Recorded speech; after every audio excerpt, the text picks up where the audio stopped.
हे लेण्याद्रीचं डोंगर आणि आम्हाला इथून असं वर चढायचं आहे. आय डोंट नो लाईन आहे की उतरतायत लोक.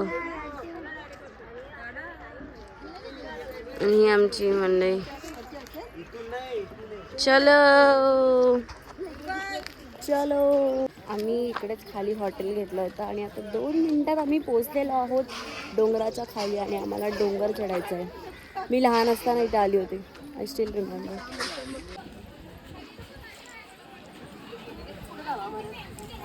चलो.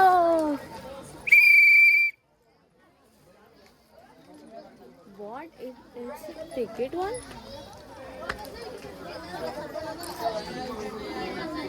तिकीट फॉर कशाला तिकीट?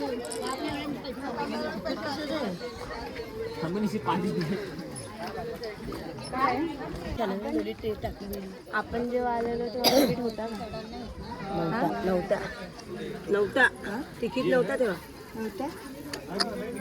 म्हणजे 15 वर्षापूर्वी आम्ही जेव्हा आलेलो तेव्हा डोरी होती पण तिकीट नव्हता.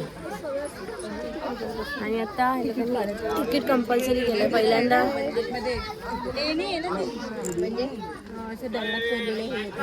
ओके, लेणी असल्यामुळे तिकीट कंपल्सरी केलं.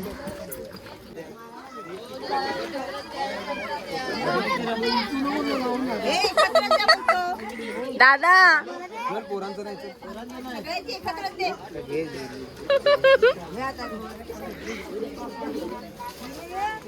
याचं काय चाललंय? याचं काय चाललंय? गांधीची गांधीची गांधी किची द्या आमचं तिकीट. तसंच तिकीट.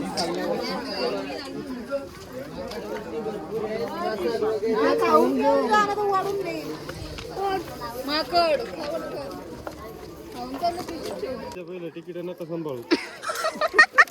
माकडं ओढतील नाही तर.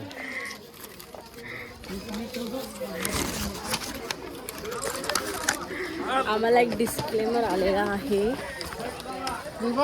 हे कुठे बॅग? माकडांपासून पिशव्या सांभाळा. माकडांपासून पिशव्या.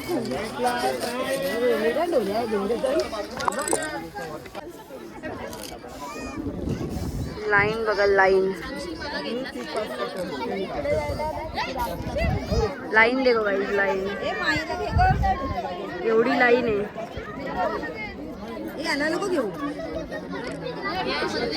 आणि आम्हाला भरपूर फोटो काढायचे आहे.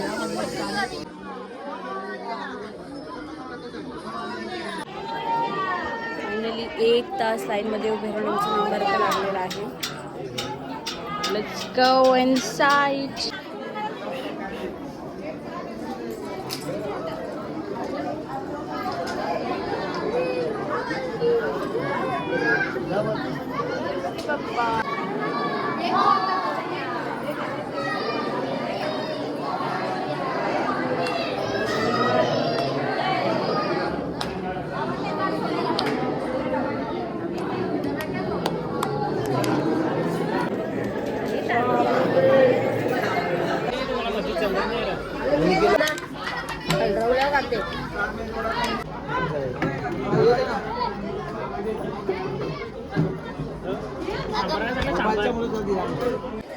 सो आम्ही आता शॉपिंग करायला आलेलो आहोत आणि मी हे एक्सोएक्स घेतलेलं आहे.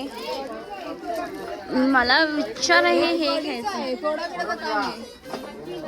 तुला काय पाहिजे मग?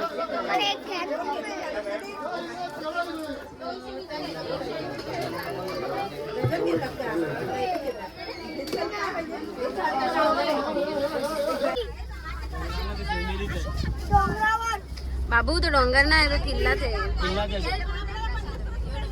धुका बघा ना किती आहे. शिवने चढता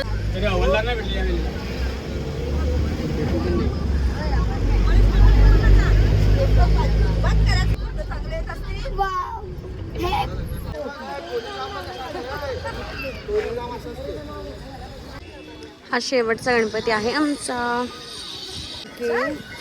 आम्ही आता ओझरला आलेलो आहोत. ओझरचा आमचा शेवटचा गणपती आहे आणि ह्याच्यानंतर आम्ही भीमाशंकरला जायचा प्लॅन केलेला आहे.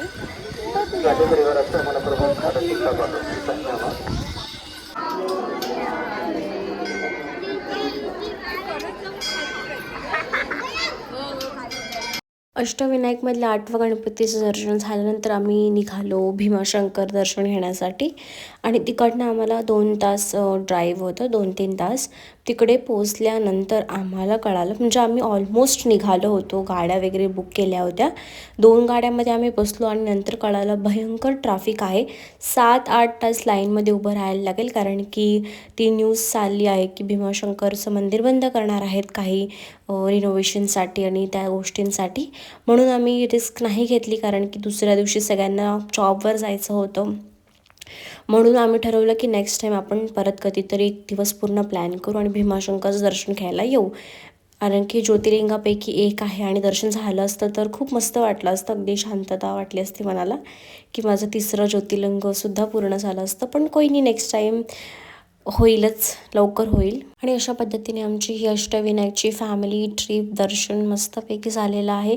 आणि खूप वर्षानंतर अशी फॅमिली ट्रिप आम्ही केली. खूप मस्त वाटलं, सगळ्यांनी खूप एन्जॉय केलं आणि I hope you guys also enjoy this vlog. आणि तुम्हाला कसे वाटले हे नक्की कमेंट करून सांगा. या सगळ्यातनं मी गोष्ट तर नक्कीच शिकले की family is more important than anything else. तुम्ही असं कधीतरी वर्षातून 1-2दा फॅमिलीसोबत, तुमची क्लोज फॅमिली, बाकीचे कोणासोबत सुद्धा एक ट्रिप अशी करावीशी वाटते. म्हणजे मी तर नक्कीच करणार आहे, कारण की खूप सारे फ्रेंड्सबरोबर इकडे तिकडे जाऊन जी मजा येते त्याच्यापेक्षा एक्स्ट्रा मजा ही फॅमिलीसोबत येते. तुम्हाला या ट्रिपमधनं कळालं असेल. Thank you so much for watching this video. Bye bye. See you in the next one.